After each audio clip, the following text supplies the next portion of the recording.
sudah meluangkan waktunya. Saya Mutiara, saya mahasiswa dari Unikama. Kali ini saya akan mewawancari Ustazah mengenai strategi juga langkah-langkah dan media di TPG yang Ustazah ajarkan. Iya. Yang pertama-tama, strategi pembelajaran apa yang biasanya Ustazah gunakan dalam mengajar di TPG? Strategi yang biasanya saya ajarkan di TPG itu sangat sederhana sekali. Biasanya kalau anak kecil-kecil itu cuma baca ikro, ya baca ikro. Terus kalau yang sudah besar, yang sudah bisa ikro itu biasanya dengan metode talaki atau kita ustazahnya membacakan dulu, kemudian santrinya itu menirukan. Terus kalau yang sudah bisa wis itu menggunakan strategi drilling atau mengulang bacaan supaya lebih baik bacaannya gitu. Apakah strategi belajar tersebut disesuaikan dengan karakter atau kemampuan dari santri? Iya, setiap anak itu berbeda-beda, ada yang cepat hafal, ada yang hafalannya itu lambat. Kalau yang sudah hafal cepat itu ya ditambahi hafalannya supaya tidak itu aja, supaya berkembang. Kalau yang lambat belajar itu ya kita dampingi terus menerus sampai dia itu bisa gitu.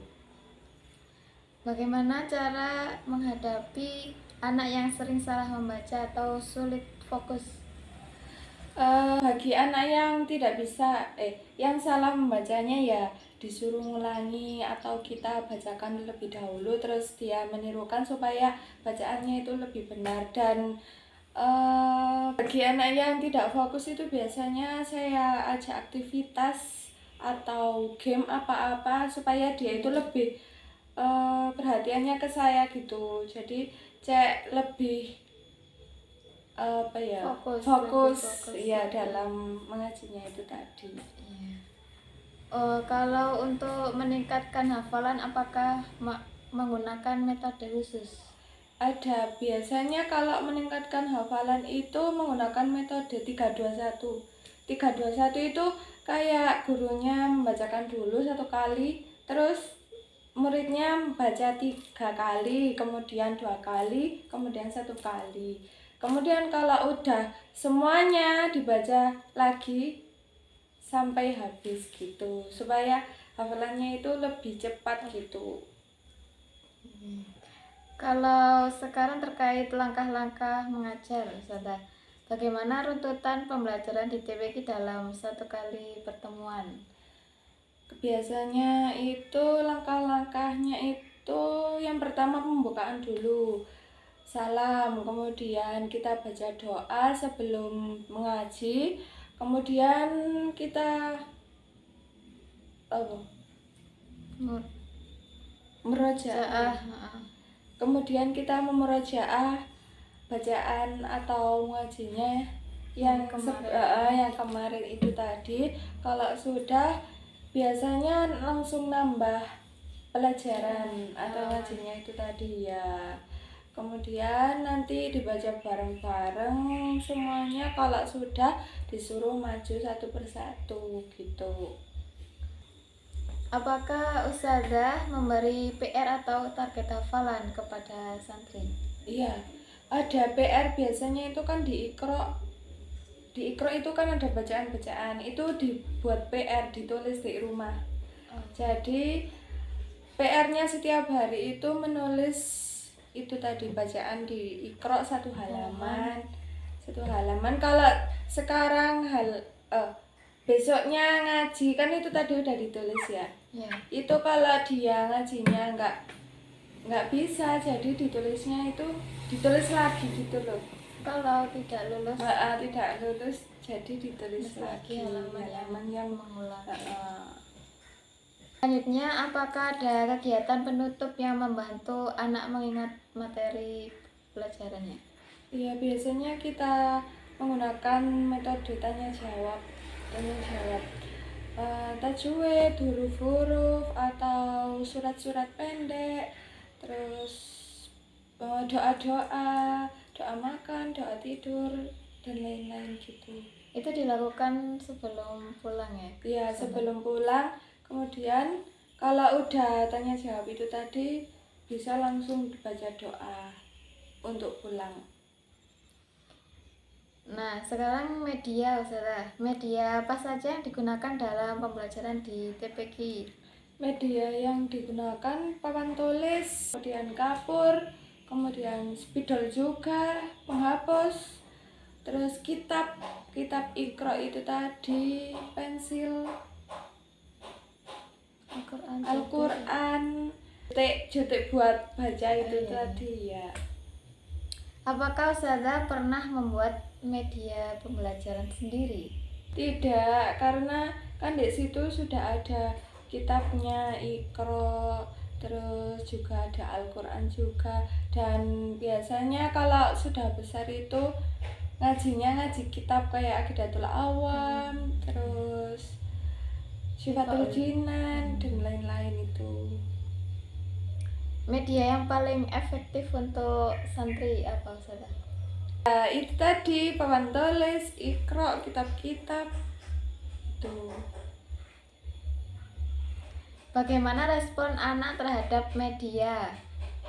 Dari Iqra tadi atau dari papan tulis? Mereka sangat senang saja, tidak masalah dengan media itu tadi, dan mereka juga ngajinya itu ya semangat terus gitu, gak pernah bosan. Menurut Ustazah apa aspek yang paling penting untuk guru TPQ? Yang paling penting itu ya kesabaran, ketelatenan. Anak kecil itu biasanya kalau ngaji itu nggak mau diam gitu loh, ada yang guyon-guyon, terus kita juga harus sabar, komunikasinya juga yang baik, kan kita memberi contoh buat anak kecil itu tadi, terus tanggung jawab kita kepada mereka. Bagaimana Ustazah menjaga kesabaran saat menghadapi anak-anak yang ramai? Ya, kita kalau ada anak-anak yang ramai ya ditegur secara halus. Kalau mereka masih ramai saja, ya sudah kita tegur dengan Dengan sentuhan? Iya, dengan sentuhan. Jadi saya hampiri kalau dia masih ramai saja, ya dijiwet lah, tapi dijiwetnya itu enggak tenanan gitu loh, cuma menakut-nakuti saja supaya mereka itu enggak seenaknya sendiri kepada gurunya gitu. Apakah Ustazah pernah mengikuti pelatihan keguruan untuk mengajar TPQ ini? Ada. Itu pelatihan kayak kitab At-Tartil gitu, sama seperti Iqra itu tadi pelatihannya. Kayak seminar gitu ya? Iya, kayak seminar. Menurut Ustazah bagaimana keterlibatan orang tua dalam mendukung belajar anak di TPQ? Itu sangat penting sekali. Biasanya kalau kan di TPQ itu biasanya ada guru yang kalau dia telat gak boleh masuk. Kalau orang tuanya gak mendukung dia untuk mengaji, ya masih telat disuruh keluar, terus anaknya jengkel gak mau masuk lagi. Kalau ibunya gak mendukung, ya jadi keluar, gak jadi masuk TPQ tadi. Jadi sangat penting sekali. Apakah ada kendala di lingkungan sekitar TPQ saat mengajar? Biasanya ada itu sound horeg. Kan di sini kan lagi viral. lagi viral sound horeg. Kalau ada sound horeg itu jadi anak-anak itu nggak mau fokusnya ke sound horeg itu tadi. Yang terakhir Ustazah, apa harapan Ustazah untuk pengembangan TPQ ke depannya?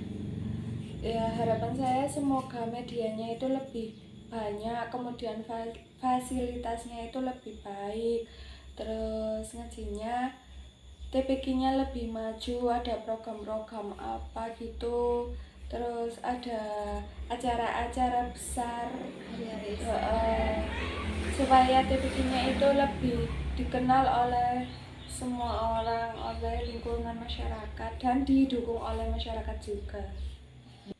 Baik, terima kasih Zada untuk waktunya saya wawancarai. Ini sangat berguna bagi saya untuk tugas saya, mata kuliah saya. Mohon maaf jika ada salah. Iya, Wassalamualaikum warahmatullahi wabarakatuh. Waalaikumsalam warahmatullahi wabarakatuh.